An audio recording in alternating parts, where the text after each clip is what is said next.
What's up, guys? Charlie Nascar here. Just got done watching the Kentucky race. That was really crazy at the end. I'm not talking the finish. We all know. I'll get to that in a minute.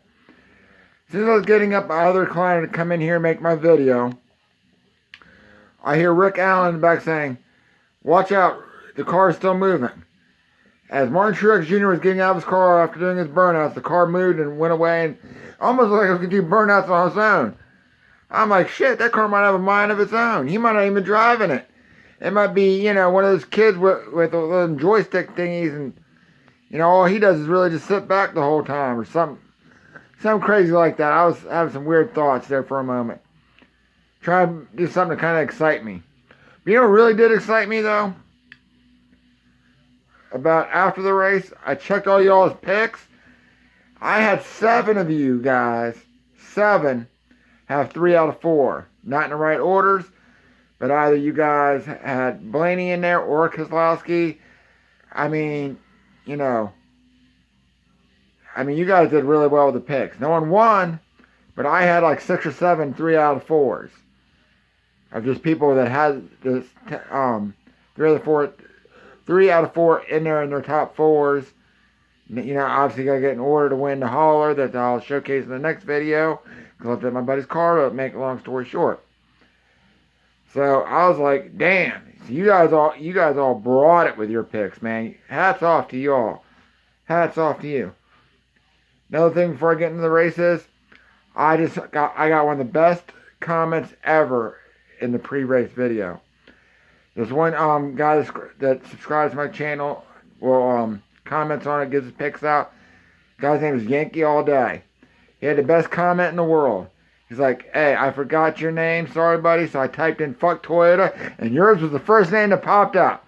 Man, I was cracking up. So Yankee All Day, thank you for brightening up my day. That was one of probably the best comments. Easily top 5 I've ever had. Funniest since I've had this channel for almost 3. This is my 3rd season now.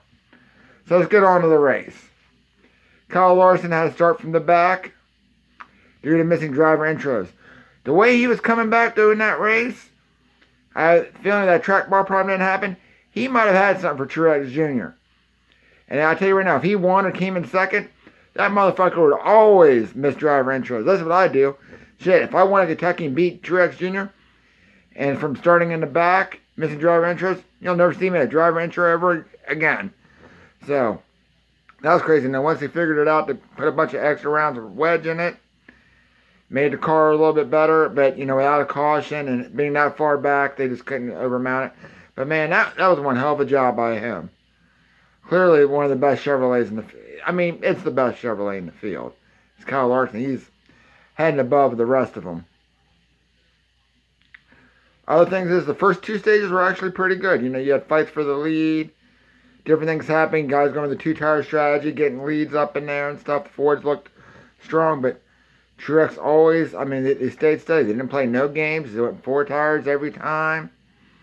It really was their race. In the 3rd stage, they just took over. There's another way to say it. Hell of a job by Ryan Blaney, though. I really thought he was going to make a race out of it for a while, but nope, it really wasn't, it really wasn't even close. Everybody says, oh, it's only a second or a half or 2. It wasn't close. Truex just blew him away. That's why he's a part of what they call the Big 3. The only good news about Truex winning is for other guys that probably aren't capable of winning, makes it a lot easier for him to get points, get in the playoffs on points.